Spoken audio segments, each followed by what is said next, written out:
Yo, we talking about groceries on FBA. Yo, easy. Yeah. J to the O, the Mayos. Groceries on FBA. What you know about that?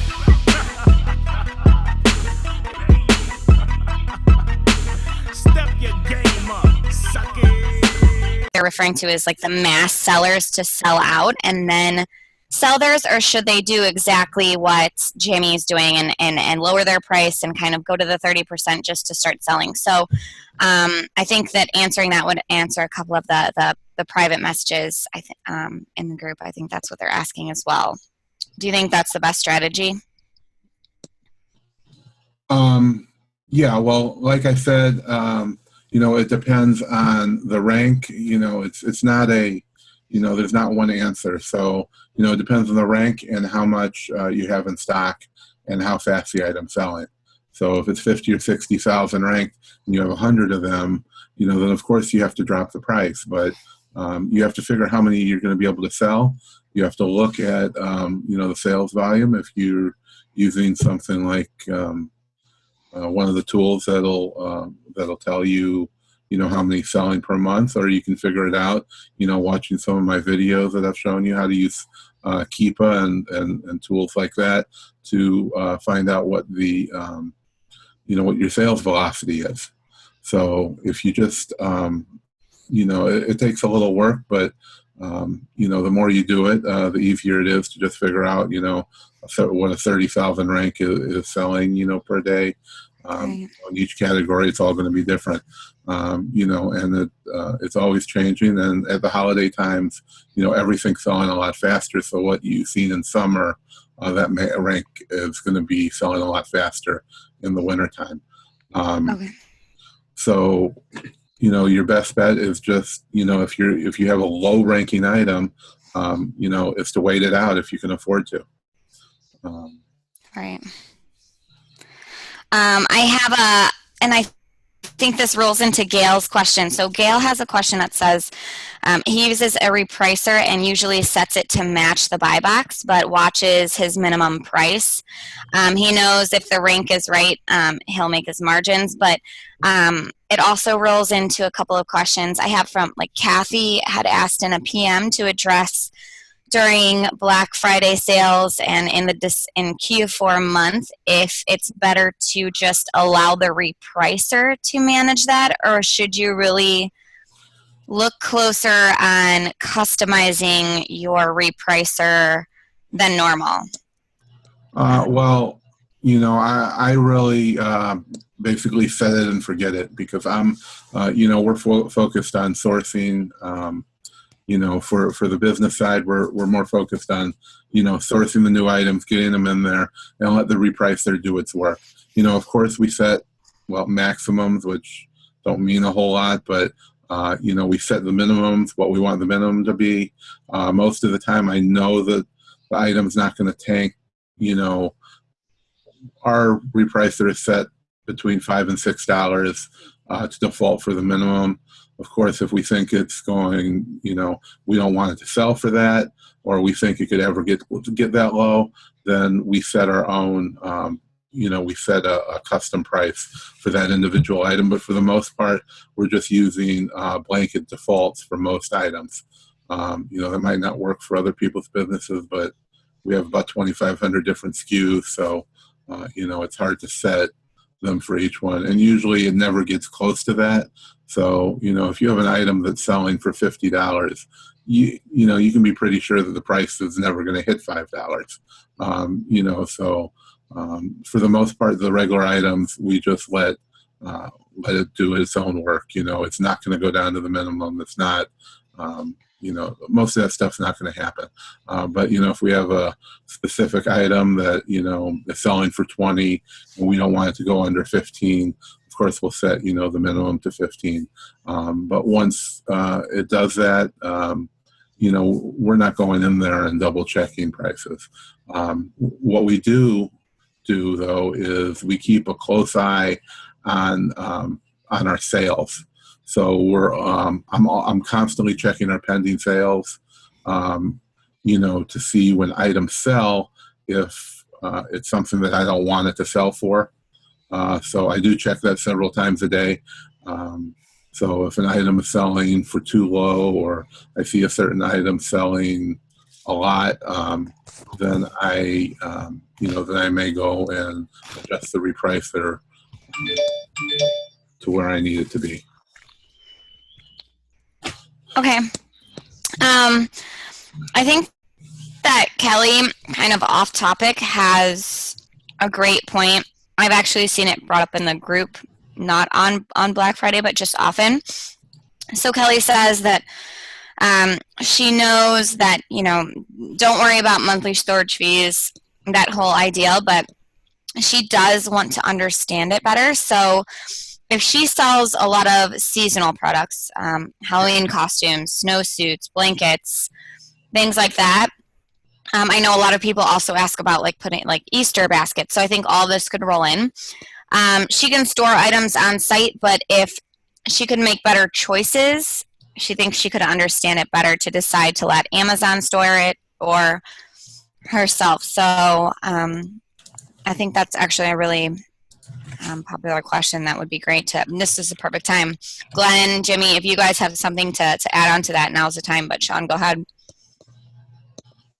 Sure. So the regular storage fees are charged by volume. So the way that we go back and check things is we go into Seller Central and manage the FBA shipments, and then we search by volume. So we'll sort it by the biggest volume first.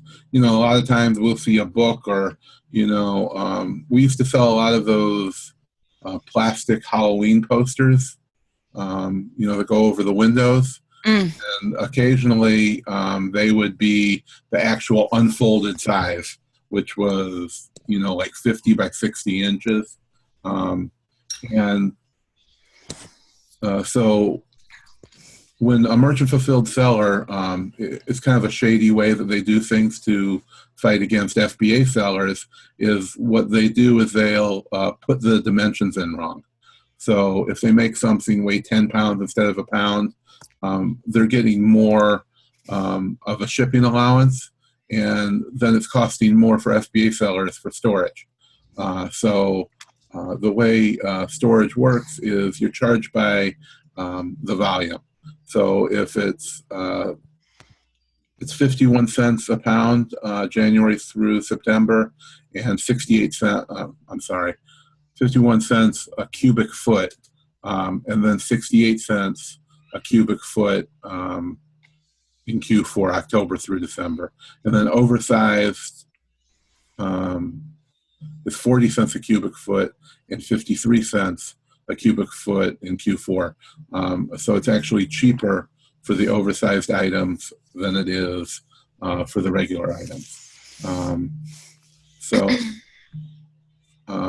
Basically the way you can look at that is, they don't give you a breakdown, but if you go into Seller Central, it will, as I said, you can sort it and look up the volume. So I sort it and look at the biggest first. So if I think there's way too much as far as the dimensions, then I'll open a case to have them investigate it. So we have somewhere around 22,000 items, in the Amazon warehouses. And I think the last time we paid about a little over $200 in storage fees a month. So, it's whatever, 10 cents an item. So it's not a whole lot, although we do have smaller items. And I know, Kelly, you have a lot of bigger items, especially if you're selling things like coats and blankets now. They do take up a lot of space, but we have very few that are oversized. So, every month you'll have that fee. So, I would just look into what the fee is. and long-term storage fees only count over one of each item. So if you only have one, there's no long-term storage fees. If you have two or more, then they're charging you a long-term storage fee on it. But they do not give you a breakdown of what, each item costs, just, a general, just a general, price for each month. And then you have to figure it all out on your own. So she wants to know, for example, how much it would cost per month to store a box of cereal.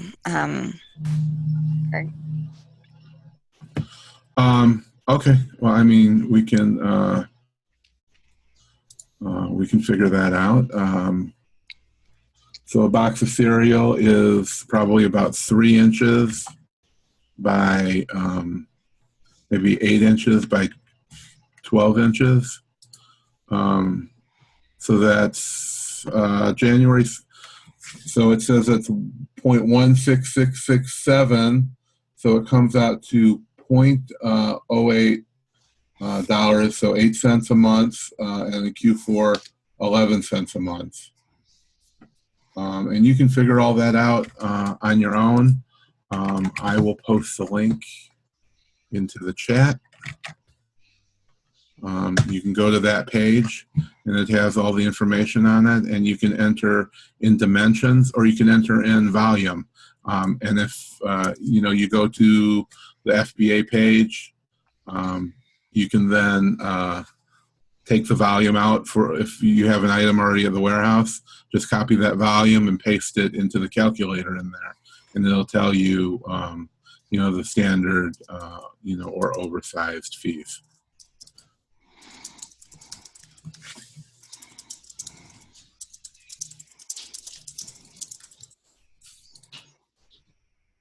Well, I'm not laughing, I'll sell anything. All right. No, that's good. I'm going to scroll back up real quick just because Kelly, so we have Glenn's. Kelly also said she wanted to know about covering the OA live sourcing with OA X-ray would be great. Or I don't know. Do you want me to just refer to the video? Yeah, we made a couple of videos on that. I don't know. Kelly, who wanted to know about that, Kelly? Yeah, Kelly wanted to know.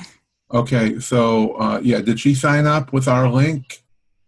I don't know. I don't know. My link to sign up? Because Kelly, let us know, because we have some pretty epic videos out there, and then we have a new link to sign up for actual OA X-ray training. Right. So let us know. No, she said no, not yet. Oh, you haven't signed up yet. Okay, well, we have a private group that the creators of the, it's only for people who use my affiliate link to sign up. And it's, I have both of the creators are members of the group, and we just started it, so I'm trying to gather all the people who have signed up. I only have their company name, so I'm trying to figure out who they all are, but we're going to be doing monthly videos in there, helping with training, and I have made a couple videos that I can share with you. I just made one that we haven't put out yet that walks through every step of setting up the whole tool and how we use it for sourcing. And I'm sure you've seen the other ones. It's great. My whole team uses it. I've trained everybody who works for me, and we use it many hours a day for online sourcing and for retail sourcing, because if you're doing things like groceries, then places like Walmart and Target, especially Target, most of the items that you find there are either only available for in-store purchasing, or is sold out online. But you can put together a list from that to go and buy the items in store, as well as with Walmart now they have the in-store pickup, so you can order the items online to be picked up at your local store, and in some locations they'll even bring it out to your car for you, so you can order the stuff, pay for it, and then do the pickup. And the best thing is that, you don't even have to go do it. So you can do your shopping online, buy it, pay for it, and then even send somebody else to go pick it up. Or if you're picking it up, it'll already all be ready for you.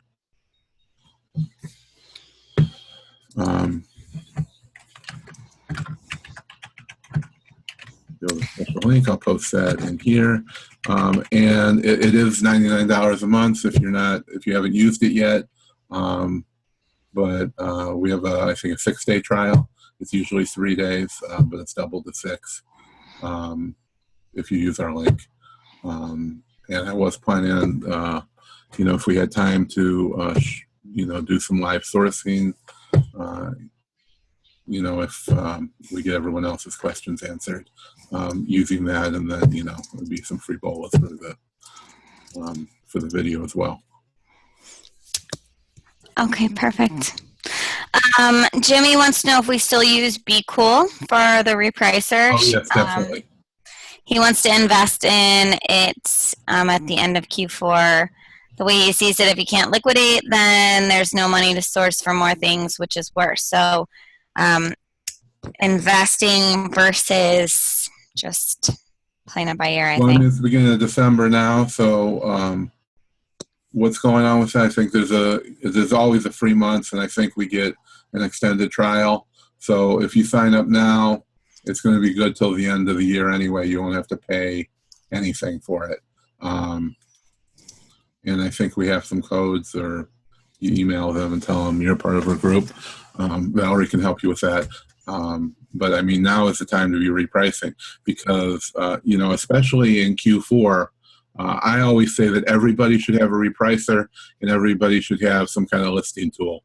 So Scan Power or Inventory Lab or something that just makes it so much faster for listing and for repricing.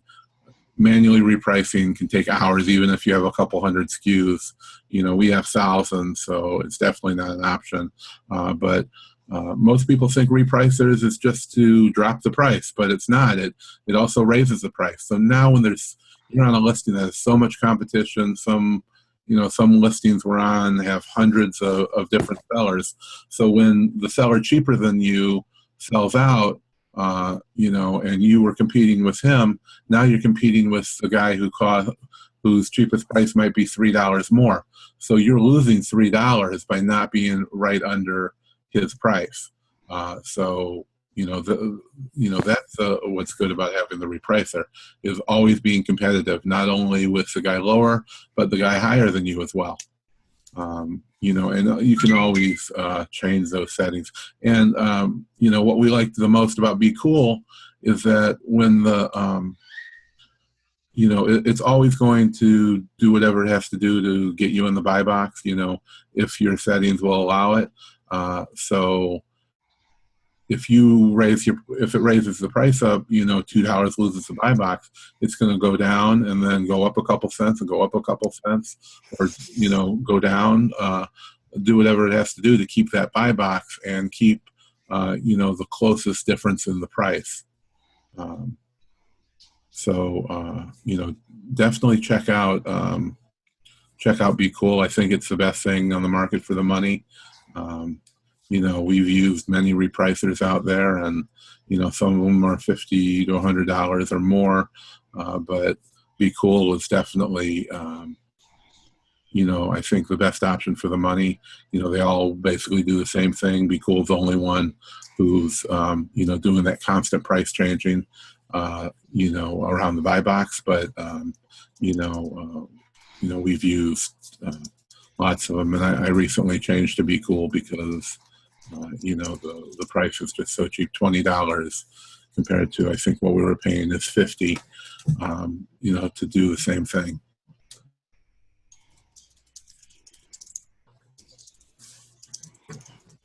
Okay. We have some more.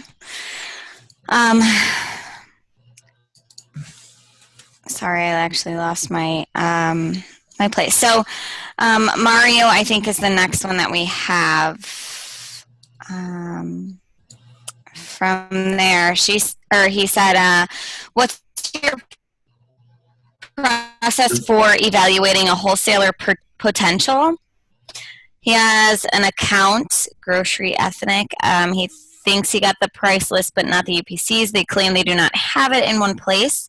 They can get UPCs for individual items that he wants to purchase, so he needs to look it up by the product name. Also, many of those products aren't on Amazon, but from what he sees, similar products are selling very well. So do you do your own pictures and listings? Do you outsource this? Mario, just kind of to touch base, we have a great video on actually a bunch of those. We have a couple of great videos on those, but I can refer you to those links. But, Sean can give you some insight right now. So.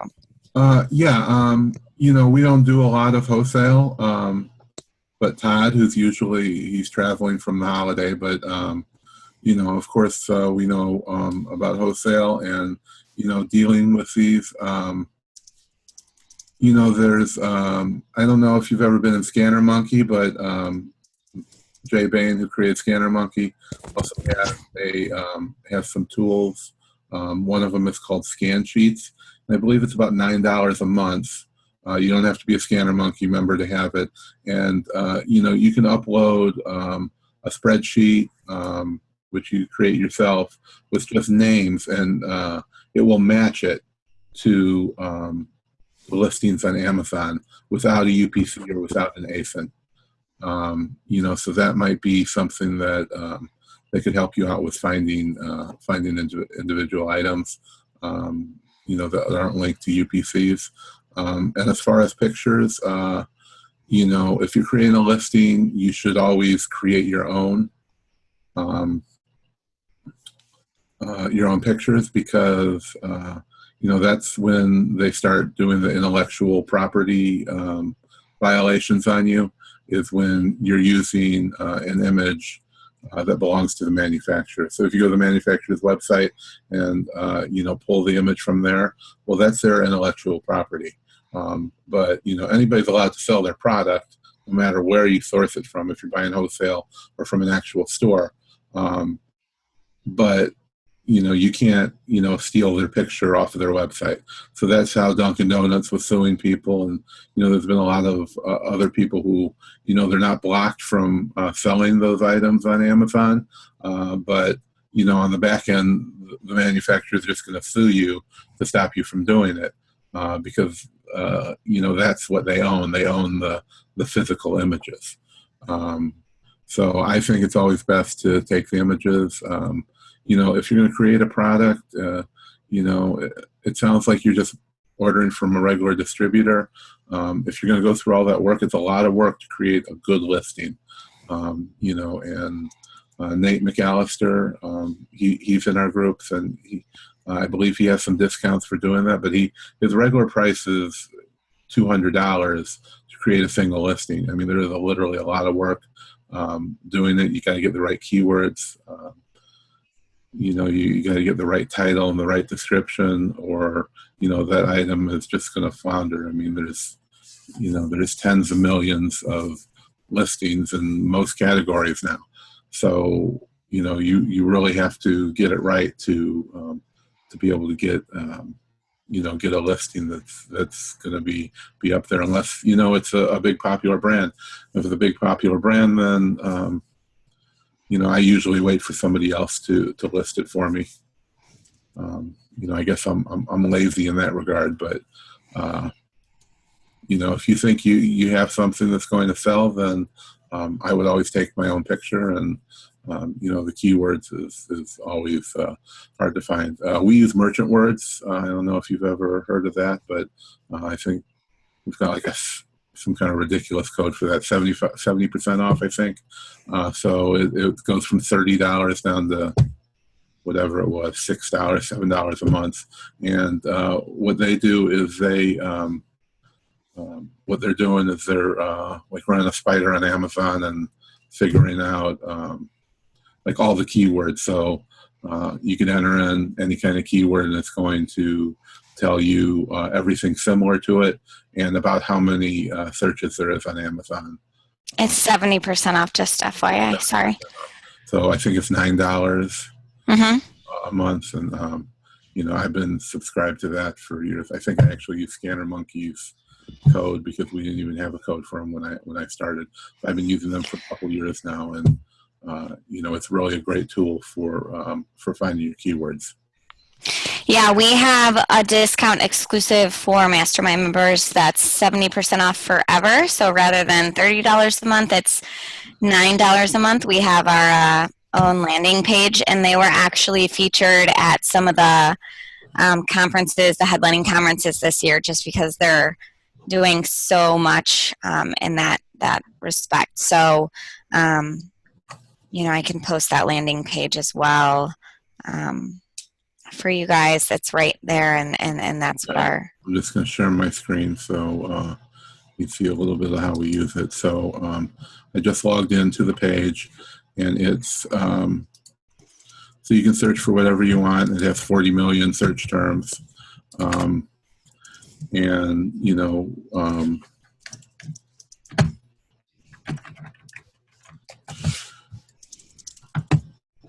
So, I just search for spice, and then you can pick categories. You can search by the highest search volume, lowest search volume. So I search by the highest, and these are going to show you all the keywords by most popular, and it shows you the dominant category. So, if we just want to look at grocery, if it's a spice, then it's just going to show us the ones that are in grocery. Now, of course, the dominant one might not be grocery, but it's everywhere that it's hitting. So, if you're looking for something to buy, McCormick spices might be a good idea since the 129,000 searches for McCormick. And that's within the last month. And you can also download the file as a CSV, so into a spreadsheet. So I made a video about this before, but when I'm doing the pay-per-clicks inside of Amazon, this is what I'll do when I'm searching for, when I have a certain item, or when we do our makeup, I have all my makeup in one ad. So, we've searched for all the hot makeup brands, and styles and colors, and we've all put it all into an ad. So all I do is I download this as a CSV, and then I'll copy all of this information or whatever information. It's only going to give you the number and in one column, and the result in another column. So I just copy all those columns, post it into the Amazon's pay-per-click, and then I have all of those search terms running as ads, and then I can set the prices out. And it works the same way. You can paste it into your listing when you're creating listings on Amazon.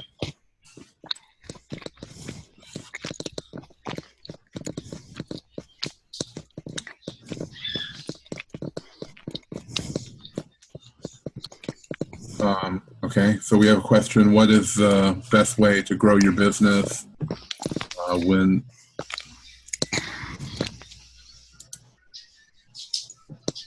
what is the best way to grow your business when there's only 1.5 people available?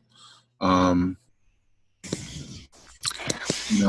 started out by myself, of course, like I think everybody does, and I really started with, I started with nothing. I had no money, nothing to start with. I sold items around my house. I found Chris Green's book, figured out how to do it, before there was all these groups and help and all this other information out there. So I sold items I had around my house, books and media, and that was about it. And sent it all in, and sold enough to get, a USB barcode scanner, and I signed up for Scan Power and got a laser printer and a label printer, and enough money to just keep reinvesting. And that's all I did. And that's what I continue to do, is just reinvest. What we sell. We sold about 40,000 items last year. Um, so what, the best thing to do is, have a lot of money. What we did was we went to yard sales, flea markets, and thrift stores, and we sourced at those places, until we did have money. And when we had money, we'd spend it as quick as we could, and then, hold a little back at the end, and go to those yard sales, thrift stores, and flea markets again, until we got more money. Until time didn't allow us to do that anymore. Because it's high returns, but you only find one at a time, and it takes a lot of work and a lot of scanning. So there's all these prep centers now. If you don't have the time, just go to a prep. Send your items that you're buying online to prep centers. Let them prep it and ship it, and the stuff you're buying locally, you do that yourself. It costs an extra $1 or so, but it's going to save you that time. You work on your own until 1.5 people can't do it anymore. You just grow as fast as you can afford to do, and when you can find somebody to to work for you, that's what you do. It's a one-man operation until it's not a one-man operation. I could still be doing it myself, but I of course couldn't sell as much stuff as I do, and I couldn't help anybody else because all I'd be doing is working on the business.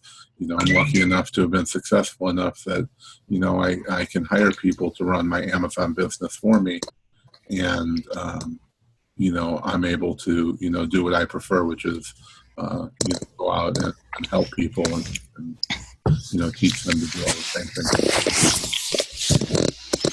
How long would you say it took you to get to the point where you needed to hire someone, or people that you could afford to hire someone?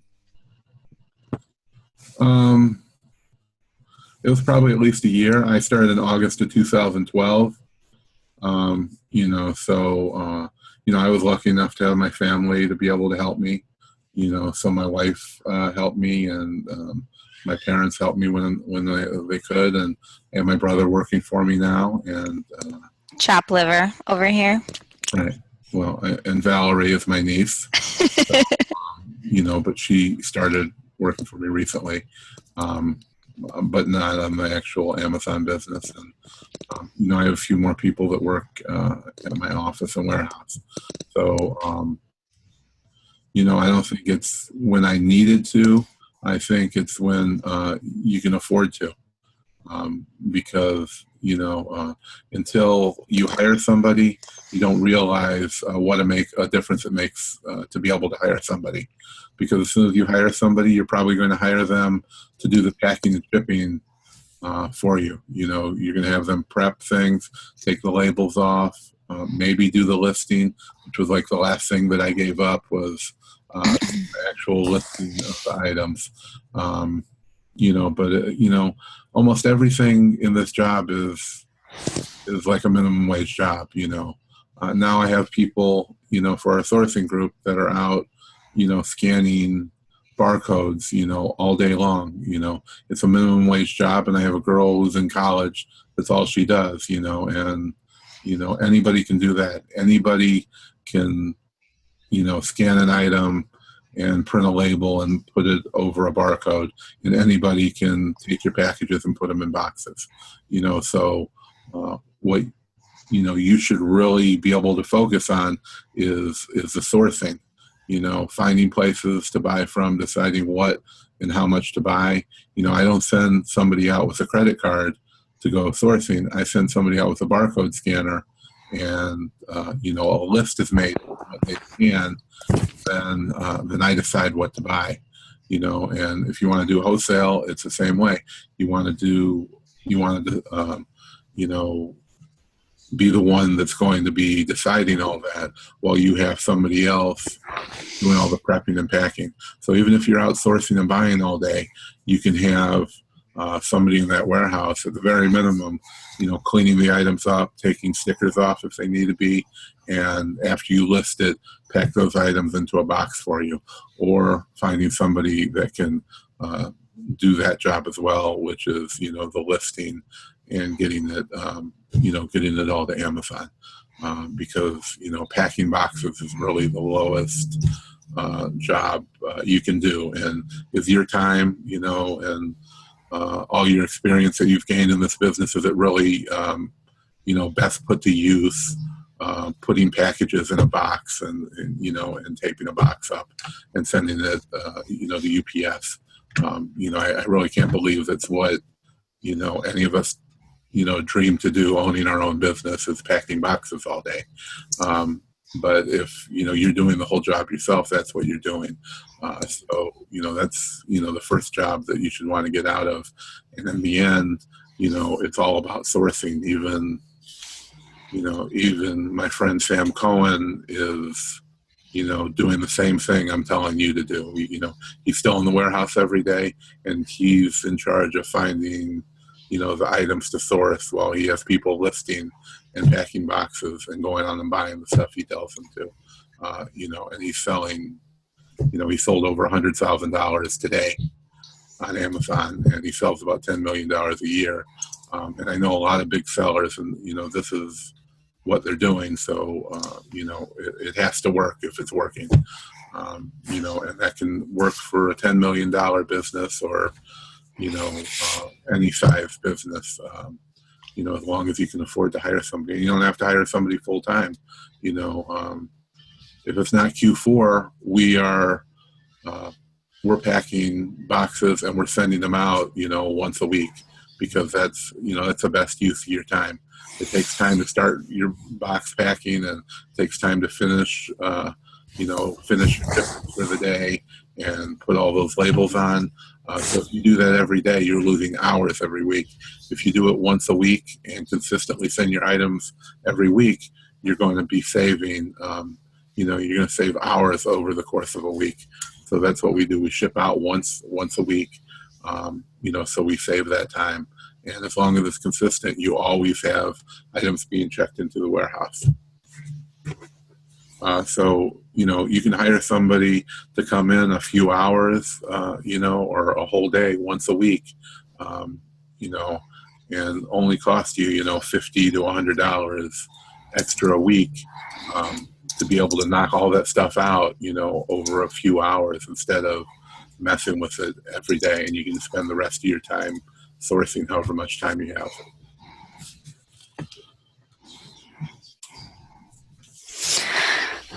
Okay. I think we're all caught up on questions for that. You said, I don't know, we're kind of slim on time, so I don't know if you wanted to go over what you wanted to, or save that for next week. But if nobody else has, if you guys have any other questions, now's the time to do it. We got a couple of minutes left. If not, Sean, it's your call. So. Yeah, if there's no questions, we can wrap it up. Kelly, I'll try and make another, we'll set another time, maybe later in the week, that we can do a video going over OA X-ray again. But I'll send you some links in the meantime, and I can show you how we source. I mean, it's so easy using OA X-ray for sourcing. It's ridiculous. Believe me, if you watch the videos, it is $100 a month, which is a pretty big expense for some people. But, on one page, you can find, a half dozen new items to source. So, watch the videos, try it out. They don't charge you anything for the first 6 days. So, we'll put together, another Zoom cast later in the week, going over how it works. Great. Awesome, guys. Thanks for joining us.